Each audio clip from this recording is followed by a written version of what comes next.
नमस्कार। आप सुन रहे हैं द बॉलीवुड रेडियो और मैं हूं आपके साथ आकाश। दोस्तों, आज के इस पॉडकास्ट में किस्सा है संजय दत्त का और ये संजय दत्त के सनावर से लौटने का किस्सा है। अब संजय दत्त जवान हो चुके हैं और संजय ने अपनी अब तक की आधी उम्र लॉरेंस स्कूल में गुजारते हुए 1977 में अपनी पढ़ाई पूरी की। वो 18 साल के नौजवान हो चुके हैं और बंबई में अनंत संभावनाएं उनका इंतजार भी कर रही थीं। इस बीच देश में इंदिरा गांधी ने उसी साल मार्च में आम चुनावों की घोषणा कर दी, इमरजेंसी के बाद। और इमरजेंसी की ज्यादतियों के कारण उनकी बुरी तरह हार भी हुई। और इसके बाद इंदिरा गांधी के थोड़े से ही विश्वस्त लोग उनके साथ रह गए थे और उनमें से सुनील दत्त और नरगिस भी थे। सुनील दत्त और नरगिस इंदिरा गांधी के उन खास चंद लोगों में से थे जो सत्ता जाने के बाद भी, सब कुछ हार जाने के बाद भी इंदिरा गांधी के साथ बने हुए थे, जिन्होंने चुनावों में श्रीमती इंदिरा गांधी के लिए प्रचार भी किया था। सोनिया गांधी एक इंटरव्यू में बाद के दिनों में बताती हैं कि जब मेरी सासू मां सत्ता से बाहर हो गईं और जब उनको पीड़ित किया जा रहा था, परेशान किया जा रहा था, उनको अपमानित किया जा रहा था, तब भी सुनील दत्त उनके साथ खड़े रहे। और ऐसे समय में जब अधिकतर लोग उनका साथ छोड़ रहे थे, इस दौरान सुनील दत्त का मन भी फिल्मों से अब उबने लगा था और वो राजनीति में आने का सपना देखने लगे थे। जबकि नरगिस हमेशा से सक्रिय रूप से समाज सेवा में लगी रहती थी। और बाद के दिनों में एक इंटरव्यू में इस बात का जिक्र भी मिलता है। जब मैं घर लौट कर आया, संजय दत्त बताते हैं, जब मैं घर लौट कर आया तो सब कुछ सचमुच में बदल चुका था। संजय दत्त बाद के दिनों में एक इंटरव्यू में उन पलों को याद करते हुए कहते हैं, उनकी बहनें बड़ी हो चुकी थीं, उनकी माँ थोड़ा बुजुर्ग हो चुकी थीं और समाज सेवा में डूबी हुई थीं और उनके पिता हमेशा की तरह फिल्मों में व्यस्त थे।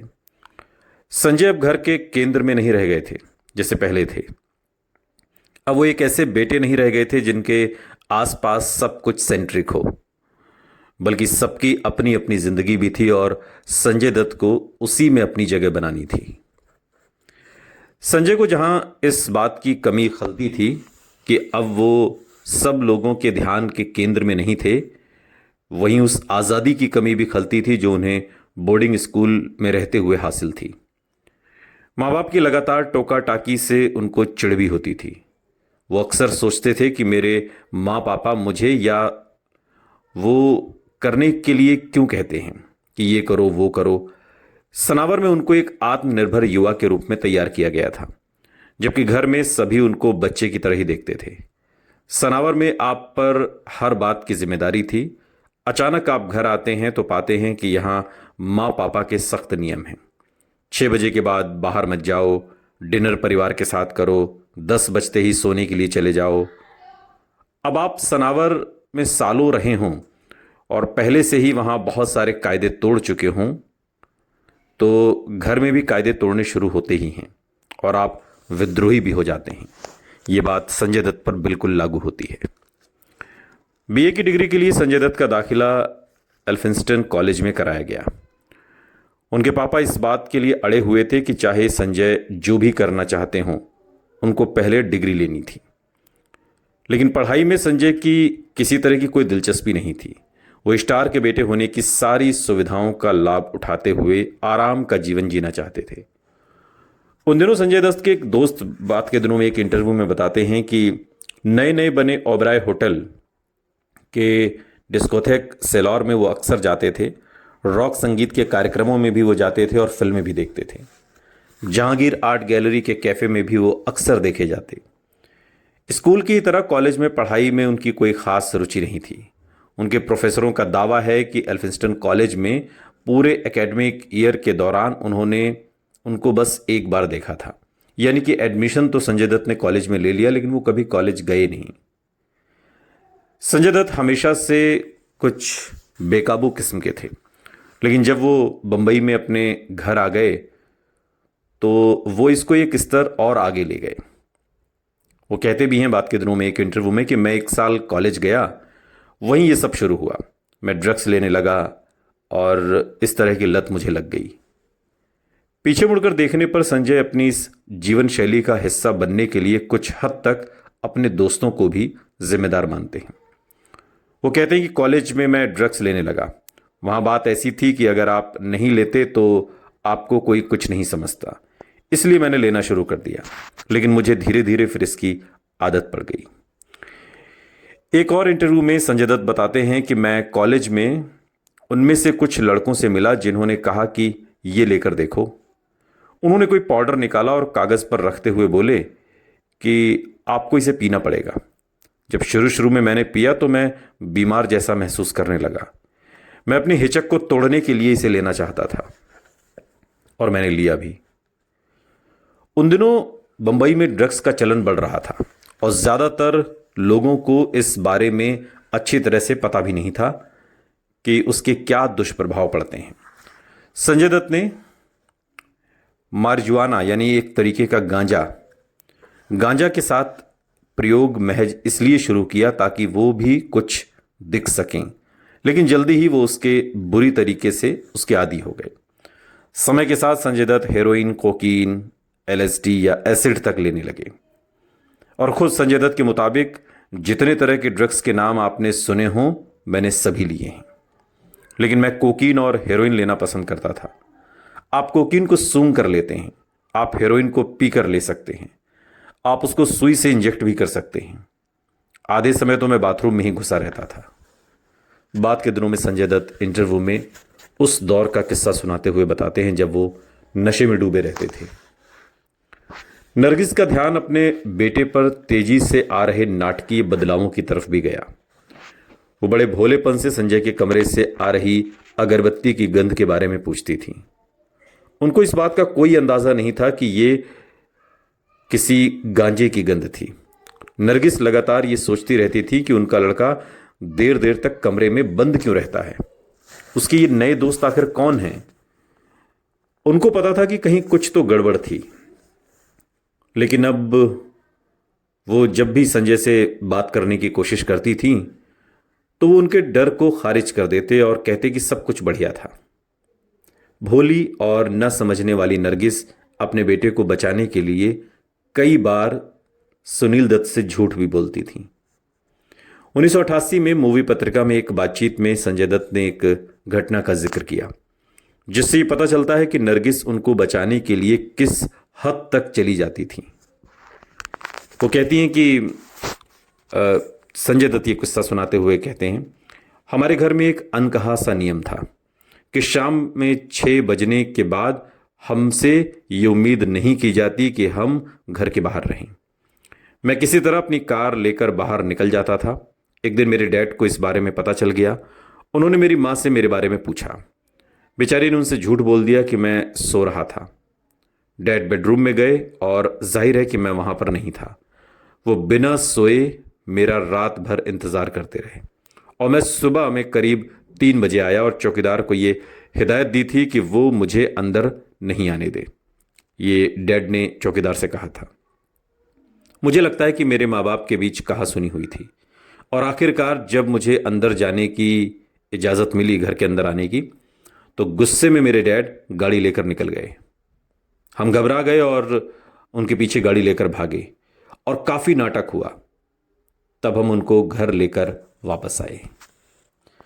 संजय में जो बदलाव आ रहे थे उनको सुनील दत्त से छिपाने के लिए नरगिस ने हर संभव उपाय किए, क्योंकि उनको भी अच्छी तरह से ये समझ नहीं आ रहा था।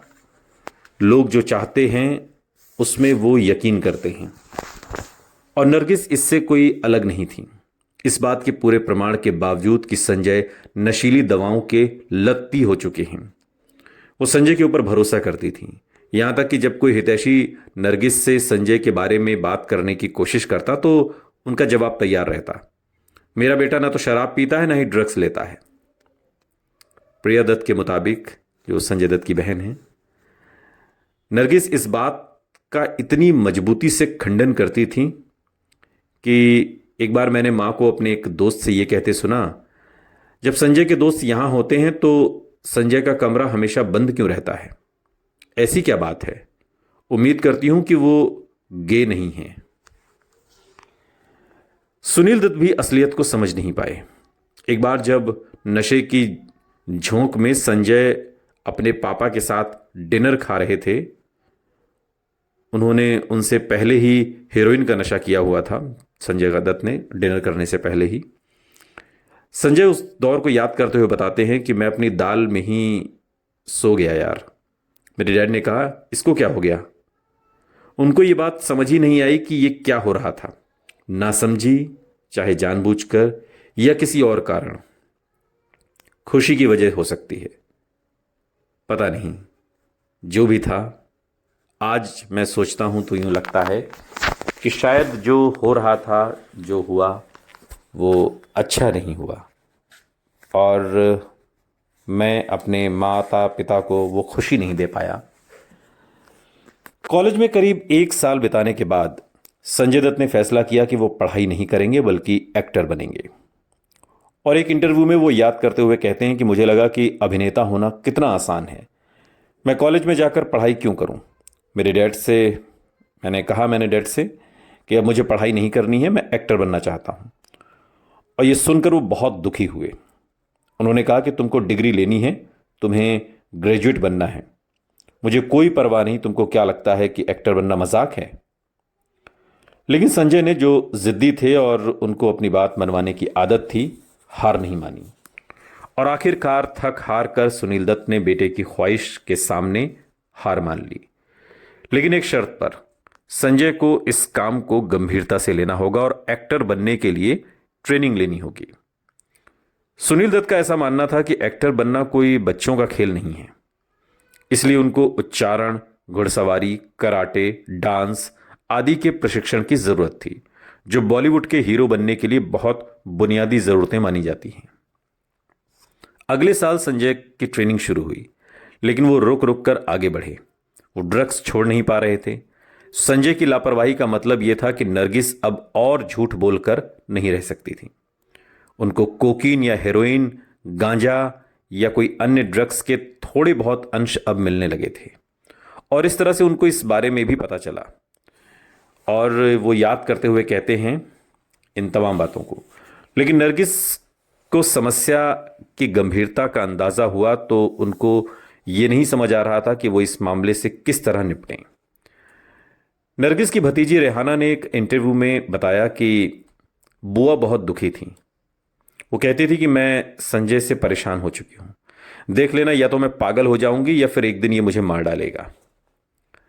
नरगिस अपने बेटे के ऊपर चिल्लाती थी और उनको लगता था कि उनके लिए वो अपनी आदत को छोड़ देगा। वो उसको मारती थी और रोती थी। लेकिन ड्रग्स के नशे में संजय के ऊपर किसी तरह का कोई प्रभाव ही नहीं पड़ता था। संजय को किसी पेशेवर की मदद की जरूरत थी। हालांकि नरगिस ने अभी भी अपने पति को यह नहीं बताया था कि उनका बेटा नशे का आदी हो चुका है। मिसेस दत्त को संजू के ड्रग्स की आदतों के बारे में पता था, लेकिन उन्होंने मुझे बताया नहीं।